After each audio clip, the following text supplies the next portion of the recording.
अरुणाचल के 50 साल का विकास। कई बार हमारे कांग्रेसी मित्र बोलते हैं 8 साल हो गए मोदी जी क्या किया। भाई अरुणाचल वालों, मुझे एक बात बताओ, जो आंख बंद कर कर जागता हो इसको विकास दिखाई पड़ता है क्या? जरा जोर से बोलिए, आप आंख बंद कर दोगे तो कुछ दिखाई पड़ेगा?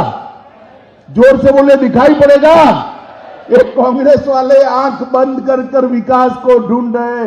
राहुल बाबा, आंख खोल दो, इटालियन चश्मा निकाल दो, भारतीय चश्मा पहन लो तो मालूम पड़ेगा कि 8 साल के अंदर क्या हुआ है। इस 8 साल के अंदर अरुणाचल के टूरिज्म को बढ़ाने के लिए, अरुणाचल के लॉ एंड ऑर्डर को स्वस्थ और शांति प्रदान करने के लिए, इंफ्रास्ट्रक्चर को बढ़ाने के लिए, अरुणाचल के विकास को आगे बढ़ाने के लिए पेमा खांडू और नरेंद्र मोदी जी की डबल इंजन सरकार ने 50 साल में नहीं हुआ, वो 8 साल के अंदर करने का काम किया है।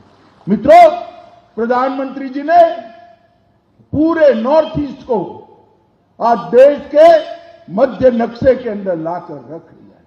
पूरा देश पहले नॉर्थ ईस्ट को एक अनजान तरीके से, अलग दृष्टि से जानता है, मगर जब देश का प्रधानमंत्री 8 साल के अंदर 50 से ज्यादा बार नॉर्थ ईस्ट में आता है, नॉर्थ ईस्ट अपने आप फोकस पे आ जाता है। सिर्फ प्रधानमंत्री जी नहीं, हर मंत्री को प्रधानमंत्री जी ने सूचना दी है, हर 15 दिन 8 राज्य में से कोई न कोई राज्य के अंदर भारत सरकार का एक मंत्री अवश्य रूप से जाए। और मित्रों, 3 साल में मंत्री बनने के बाद मेरा भी ये 14वां दौरा नॉर्थ ईस्ट राज्य का है। इससे आप अंदाज लगा सकते हो कि नॉर्थ ईस्ट को प्रधानमंत्री जी ने कितनी अग्रिमता से लिया है। पहले पैसा जो दिल्ली से आता था, कांग्रेसी शासन थे, 8 राज्यों में कांग्रेस के शासन थे, पैसा भ्रष्टाचार की भेंट चढ़ जाता। एक मुख्यमंत्री भूमि पूजन करता था, दूसरा उसकी घोषणा करता था और शायद तीसरा उसका उद्घाटन करता था। हमने तो भूमि पूजन और उसका उद्घाटन हमारे प्रेमा के हाथ से ही कराते हैं। ये भारतीय जनता पार्टी की संस्कृति है। हमने पाई जो मोदी जी भेजते हैं, वो पैसा अरुणाचल वासी और नॉर्थ ईस्ट के लोगों तक पहुंचे। इस प्रकार की कठोर भ्रष्टाचार विहीन व्यवस्था नॉर्थ ईस्ट के अंदर बनाने का काम देश के प्रधानमंत्री नरेंद्र मोदी जी ने किया था। पूरे देश और दुनिया पहले नॉर्थ ईस्ट को विवाद और उग्रवाद के नाम से जानती थी। कांग्रेस पार्टी ने राज्य के बीच में, ट्राइब के बीच में, एक बोली और दूसरी बोली के बीच में सैकड़ों झगड़े लगाकर रखे थे। नरेंद्र मोदी जी के नेतृत्व में नागाओं के साथ अभी बातचीत चल रही है। बोडोलैंड की समस्या का समाधान हो गया। त्रिपुरा के सारे हथियारी ग्रुपों ने हथियार डाल दिए। यहां पर कार्बी में भी समाधान कर हथियार डाले गए।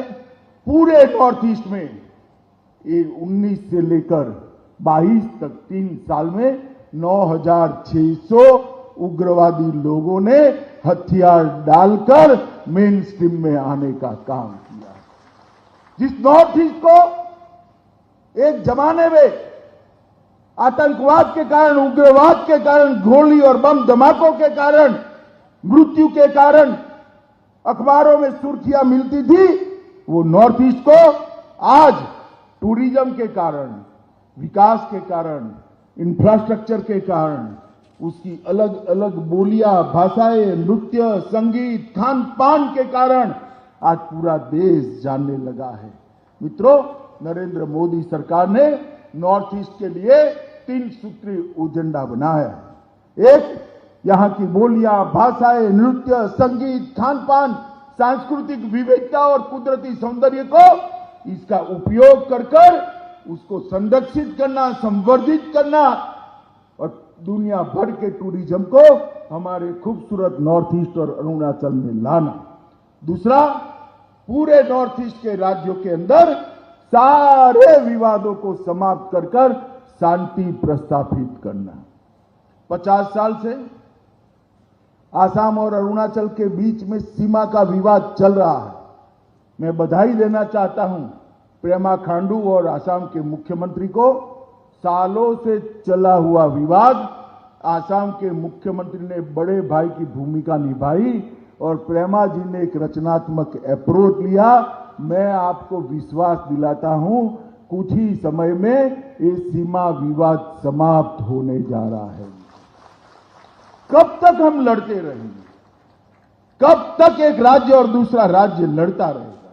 मोदी जी ने दूसरा मुद्दा शांति प्रस्थापित करने का मुद्दा लिया है और तीसरा मुद्दा उत्तर पूर्व को विकसित राज्य के रूप में देखा। अभी किरण बता रहे थे कि पहले चुनाव प्रचार करने जाना था तो निकलते थे तो 30 दिन के बाद वापिस आते थे और कुछ लोग इसका फायदा उठाकर कहीं नहीं जाते थे। मैं वहां गया था, किसको मालूम कोई कहां गया था, जाते ही नहीं थे लोगों के बीच में, मगर अब पकड़े जाते हैं क्योंकि शाम तक तो समाचार पहुंच जाता है। रोड की कनेक्टिविटी हो गई, इलेक्ट्रॉनिक कनेक्टिविटी हो गई, रेल की कनेक्टिविटी 8 राज्यों के हो गई और अरुणाचल को बहुत कम समय में, आपको मैं बताने जा रहा हूं, हमारे प्रेमा खांडू ने बताया, एयरपोर्ट भी आपका खुद का राजधानी के अंदर मिलने जा रहा है। ये परशुराम कुंड तक ट्रेन पहुंचेगी, वो दिन बहुत दूर नहीं है। देश भर के यात्रियों को अगर परशुराम कुंड आना है तो ट्रेन के माध्यम से आ सकते हैं। मित्रों, सुरक्षित उत्तर पूर्व में विद्रोह और टेररिज्म की घटना में 89% की कमी लाने का काम ये भारतीय जनता पार्टी की सरकार ने किया। मोदी सरकार के लिए अरुणाचल देश की शुरुआत ही अरुणाचल से होती है और मोदी जी कहते हैं विकास की शुरुआत भी अरुणाचल प्रदेश से ही होनी चाहिए। मैं गृह मंत्रालय में कोरोना प्रबंधन का काम करते वक्त सब मंत्रियों के साथ में बैठता था। हमेशा मोदी जी कहते थे छोटे राज्यों को वैक्सीन सबसे पहले पहुंचाई जाए, अरुणाचल को वैक्सीन सबसे पहले पहुंचाई जाए। और मित्रों, आज अरुणाचल प्रदेश 100% वैक्सीन करने वाला प्रदेश होकर सुरक्षित प्रदेश। अगर आप लोगों को मेरा वीडियो अच्छा लगा तो लाइक, शेयर, सब्सक्राइब जरूर कर लेना।